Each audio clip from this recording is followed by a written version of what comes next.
Thank you for joining us today to talk about community safety.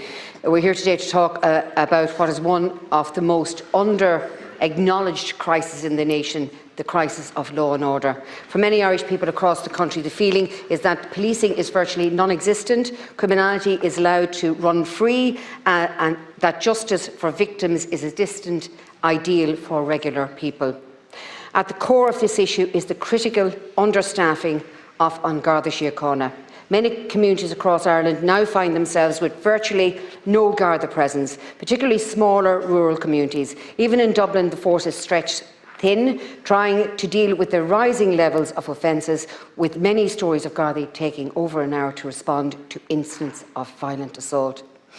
Minister, we also need to be realistic and truthful to the public on how we record crime according to nationality. For too long, our government has been obfuscating any links between crime and the origins of the criminals. Plans were announced in 2022 for the recording of nationality to be considered. I would ask the Minister to tell us what became of these considerations. Across Europe, many other national police forces have been allowed to record this data and have subsequently studied these questions in depth. This has allowed raw data to inform the conversations and decision-making of other EU nations. The data would suggest allowing unvetted potential criminals to come and go as they please, as the current government does, is not conducive to community safety. At the same time, we're also having to deal with the new generation of cartelised drug gangs who are increasingly operating with ease across porous borders, using Ireland as a drug import hub for Europe. I would like to take the opportunity to praise the Trojan work being undertaken by Detective Chief Superintendent Seamus Boland and his team in stepping up seizures and combating organised crime in our country. However, it is worrying that the scale and the numbers of seizures and arrests only ever seem to increase. Unfortunately, I believe that Detective Boland, like many Gardaí, is fighting an uphill battle. Year in, year out, the successive governments of Fianna Fáil and Fine Gael seem to think it is acceptable to throw open the borders and then to sit on their hands while our police force hemorrhage numbers. Last week we were told that it is expected 1,640 Gardaí will be eligible to retire in the coming 5 years. Meanwhile, in the past 2 years, only 1,304 entered Templemore colleges, with only a little over 800 being sworn in. This is not considering the 500 who left the force last year alone, and who can blame them for wanting to go? As the force numbers dwindle and the crime rates soar, the working life of those Gardaí who choose to stay on becomes even more miserable and toxic. Overworked and under-supported, we are now stuck in a vicious circle, where each Gardaí who leaves creates more incentive for the rest to go. And what is the government going to do to address this question? Are they talking about seriously improving the pay packets of our police force to better compensate them for their hard work? No, instead, we find the government is trying to somehow close the gap by bandying about proposals for facial recognition laws. Ultimately, the government appears to be intent on straying into very dangerous and even totalitarian waters, violating our citizens' rights to privacy, and yet at the same time does not seem intent on even paying for the police force they intend to uphold such a project. Although here, unbelievably, I have to credit the government for at least being somewhat more realistic, that certain members of the opposition who have been proposing that we put special anonymous knife surrender bins at the disposal of would-be stabbers, an approach we have seen totally failed in England since its introduction more than 20 years ago. At least the government appears a little more imaginative and original with its impossible ideas of how to reduce crime without paying police a decent wage and pension. If the Minister wishes to make concrete improvements to security surveillance in this country, I am happy to suggest concrete improvements that could be made today.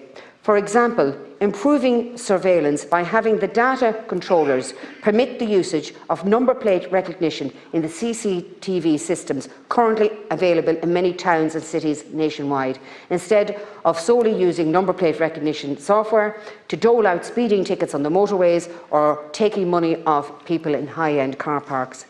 The Minister could also make immediate improvements in the exact same area by ordering the chief executives of the local authorities to be the data controllers of their local CCTV systems. Unfortunately, many CEOs are unwilling to take up the burden, and the Minister can and must step in and force the CEOs to step up. Speaking of aimless and confused projects, I would also like to take the opportunity to raise the issue of Thornton Hall and its future. Following the fiasco of numerous government developments, such as the Dublin Children's Hospital, I believe that many Irish taxpayers are justified in fearing that we will face yet another end of the rainbow scenario. In other words, the closer we get to the theatrical deadline of Thornton Hall, the further away it will get from us. And while wasted time would be one thing, we know well enough that the further the deadline recedes, the higher the final bill will be. Sadly, we are already beginning to see that in this case. A report in the Irish Times earlier this year showed that over 114,000 had already been spent over the past 3 years on an effectively empty site. This included 27,000 to repair boundary and perimeter security and 4,832 in water charges. But the final aggravation to this issue is now that the government is not only failing to tell us what its plans to get things done, but now failing to tell us what is even plans to do with the site in the first place. Last year, we were told by the Department of Justice that the 30 acres of this site was to be earmarked to create a processing centre for asylum applicants. Knowing the scale of migration and asylum crisis, it is highly unlikely that these 30 acres would be enough. I understand that the contract was signed with the prison service for use of this land for 2 years.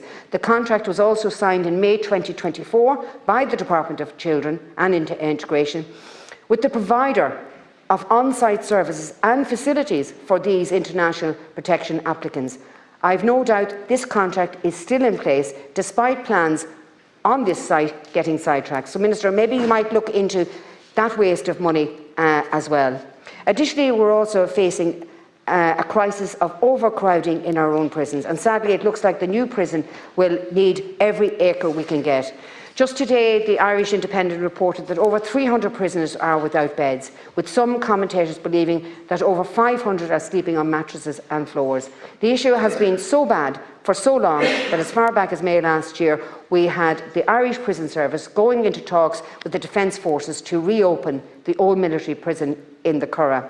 Therefore, I ask you, Minister for Justice, who is with us today to give us a timeline for the construction of the new prison at Thornton Hall, and let us know how much of this site this department is willing to hand over to his colleagues at the Department of Children and Integration, or are you taking that back, or how do you intend to coordinate the construction project side by side with the processing centre? Times change and plans change, that is fine, but we simply must have a plan in the first place. This style of slapdash improvisation, whether in the reinforcement of on Garda Síochána, whether in the creation of the new security legislation, or whether in the construction of a new prison facility, is unacceptable and not worthy of government. Minister, I actually believe that you will do really good things in this department. I have really good faith in you, and I'm looking forward to working alongside with you over the next couple of